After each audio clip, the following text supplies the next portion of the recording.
দরকার আছে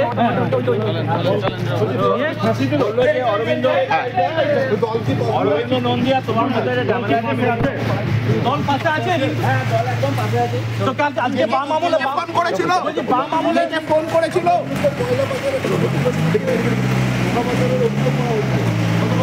হাতে না লাগে।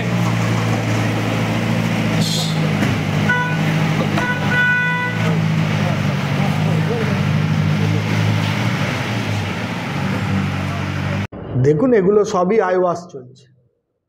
মুখ্যমন্ত্রী কালকে বিকেলে বললেন যে পুলিশের এক শ্রেণীর কর্মী আছেন নিচের তলার, তারা এইসব বিভিন্ন জায়গায় টাকা পয়সা তুলছেন, তাদের বিরুদ্ধে ব্যবস্থা নিতে হবে।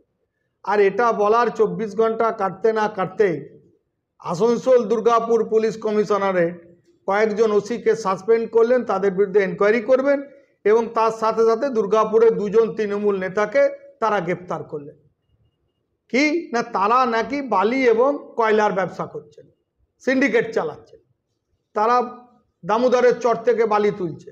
তো পুলিশকে এতদিন জানতো না?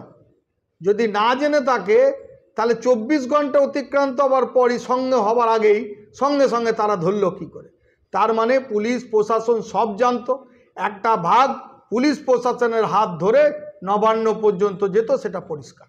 2 নম্বর হচ্ছে সাদি এইটাই না, এই তৃণমূলের নেতারা ডিবিসির জমি দখল করে সেখানে হুচুকডাঙ্গা বলে একটি জায়গা আছে, সেখানে বিরাট একটি লজ চালায়।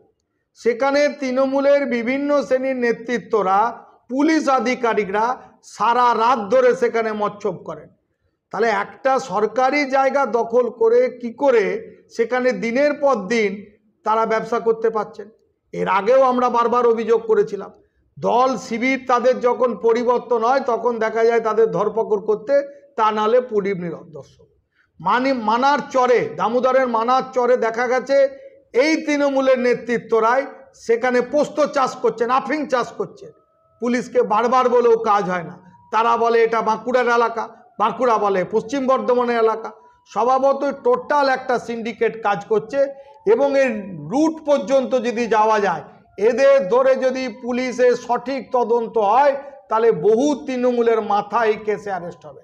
বহু তৃণমূলের মন্ত্রী, বিধায়ক, প্রাক্তন বিধায়ক এই টোটাল দুর্নীতিতে যুক্ত, এবং তাদের সমস্ত রূপ সামনে আনতে বাধ্য হবে।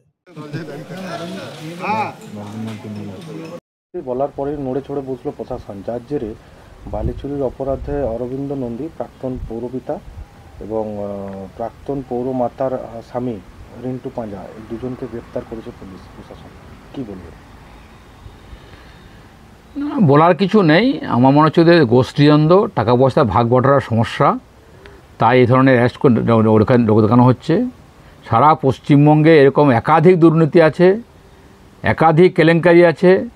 সারা বাংলাতে সঙ্গে সঙ্গে আসানসোল শিল্পাঞ্চলে বারাবণী, লাউদহ, রানীগঞ্জ, পাণ্ডবেশ্বর, কাঁকসা সর্বত্র বালি চলছে।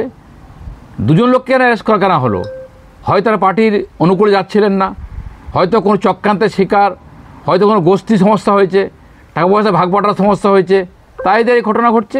যদি অ্যারেস্ট করতে হয় তাহলে সারা বাংলা জুড়ে হাজার হাজার তৃণমূল কংগ্রেসের লোক অ্যারেস্ট হবে। হয়েছে কি? দুর্গাপুরে কর্পোরেশনের ভোট হয়নি, টোলের সমস্যা, পার্কিংয়ের সমস্যা, বালির সমস্যা, বন্দুকের আওয়াজ, গুলি চলছে, মানুষের কাজ নেই, শিল্প নেই, এদিকে ঘর ভাঙছে, কর্মসংস্থান নেই, এদিকে লক্ষ্য নেই। এরা করেছেন, আমি বলবো এটা ওদের নিজের গোষ্ঠীদ্বন্দ্বের কারণ। হয়তো তিনি বিরূপ মন্তব্য করছিলেন, হয়তো কোথাও কথা শুনছিলেন না, তাই ঘটনা ঘটেছে। কিন্তু আমি বলি, এরকম হাজার হাজার যারা বাড়ি চালাচ্ছে গ্রেপ্তার হচ্ছে না কেন? মুখ হয়ে পাচ্ছেন না? নাটক ছাড়া কিছু নয়, লোক দেখানো ছাড়া কিছু নয়।